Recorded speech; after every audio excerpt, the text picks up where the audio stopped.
সানজিদার সাথে একটু দেখা করে আসি। তাই তার কলেজ ক্যাম্পাসে চলে গেলাম। গিয়ে দেখি সানজিদা আজ শাড়ি পরে এসেছে, সাথে তার আরো 2টা বান্ধবীও। আমাকে দেখা মাত্র সানজিদা ওর বন্ধু বান্ধবীর কাছ থেকে আমার কাছে আসলো। হঠাৎ তুমি এখানে কিসের জন্য এসেছো? না মানে রংপুর এসেছে একজনের দোকানের মাল কিনতে, তাই ভাবলাম তোমার সাথে একটু দেখা করে যাই। ভালো করেছো। তোমার ক্লাস নাই আর এরকম সেজে কলেজে এসেছো কেন? ক্লাস শেষ করেছি আর বন্ধুরা সহ একটা পার্টিতে যাব একটু পরে। পড়াশোনা বাদ দিয়ে পার্টিতে কি তোমার? আরে বাবা, এটা কোনো বাজে পার্টি না, আমাদের এক বান্ধবীর বিয়ের রিসেপশনের পার্টিতে যাচ্ছি, বুঝলে? ও এবার বুঝেছি। আমাকে কি বিশ্বাস হয় না? কি যে বলো না তুমি, তোমাকে আমার বিশ্বাস হবে না? তাহলে এভাবে বলো কেন? আর এভাবে বলবো না। আমাদের কথা শেষ হয়নি, একটা ছেলে বাইক নিয়ে সরাসরি আমাদের কাছে আসলো আর এসে সানজিদাকে বলল তার বাইকে উঠতে। ছেলেটা দেখতে অনেক সুন্দর আর হ্যান্ডসাম, ড্রেস আপও বড় লোক বাবার ছেলের মতো। যে কোনো মেয়ে তার প্রেমে পড়তে বাধ্য হবে। আর তার কথা বলার ধরন দেখলে মনে হবে যেন তার কথায় মিষ্টি মিশানো। আচ্ছা শামীম, তাহলে তুমি বাড়িতে যাও, আমি এবার পার্টিতে যাই, এমনিতে অনেক দেরি হয়ে গেল। তারপর সানজিদা ছেলেটার বাইকে করে চলে গেল। হতে পারে ছেলেটা সানজিদার বন্ধু, তাই হয়তো সানজিদা তার সাথে গেল। আমি আর কোনো কিছু না ভেবে বাড়িতে চলে আসলাম। যার মাল কিনতে গেছিলাম তাকে তার মাল বুঝিয়ে দিয়ে ভাড়া নিয়ে নিলাম। একা আছি, পাশে কেউ নাই, আর খবর নেবেই বাকে। একাকিত্ব বড় যন্ত্রণাদায়ক, তবুও আপনাদের একটু মন ভালো রাখার জন্য পর্ব দিলাম। জানি না কবে এসব ভোগান্তি থেকে বের হব। সত্যি ডিপ্রেশন মানুষকে মৃত্যুর দিকে নিয়ে যায়। তো হঠাৎ একদিন সানজিদার বাবা আমার অটোতে করে কিছু মালামাল তার বাড়িতে নিয়ে গেল।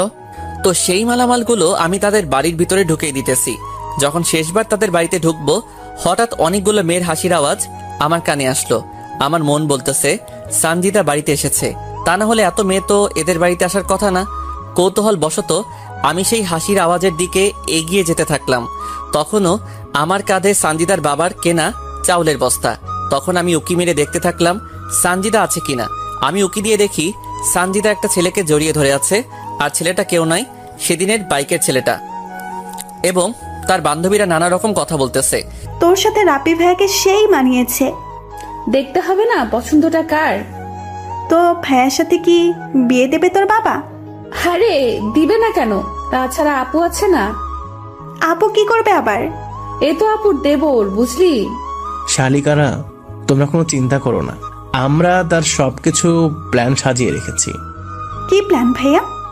আরে আমরা কোর্ট ম্যারেজ করে রাখবো, পরে না মেনে নিলে আমরা পালিয়ে যাব। আর সানজিদা তো ডাক্তারি পড়ছেই, আমাদের কোনো সমস্যা হবে না। এর মাঝে সানজিদার রাব্বিকে ডাক দিলে রাব্বি সেখান থেকে চলে যায়।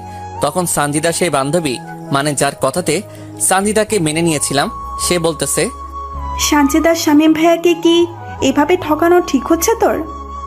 দেখ সৌরভী, ঠিক না ভুল তা জানি না, তবে আমার রাব্বিকে চাই। তাছাড়া আদ্রিয়ান আমাকে ধোকা দেওয়ার পর এই রাব্বি আমাকে সঙ্গ দিয়েছে। আর শামীম ভাই? ওটা ছিল মাত্র একটা সাপোর্ট। কারণটা হলো আদ্রিয়ানের সাথে আমার ফোনে ঘন্টার পর ঘন্টা কথা বলার অভ্যাস ছিল, তাই সেই ঘাটতিটা শামীমকে দিয়ে পূরণ করেছে। তাহলে শামীমের কাছ থেকে যে টাকাগুলো নিতি?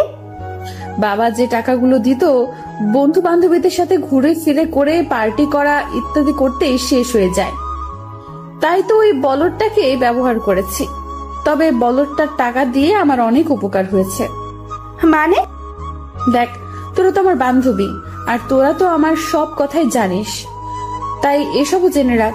শামীমের টাকা দিয়ে আমি পড়াশোনা যা লাগে তা ব্যবহার করছি, আর রাব্বির সাথে রুম ডেট করতে ব্যয় করছি। তবে রাব্বিও আমাকে টাকা দেয়, কিন্তু তেমন দিতে পারে না, কারণ সেও পড়াশোনা করে।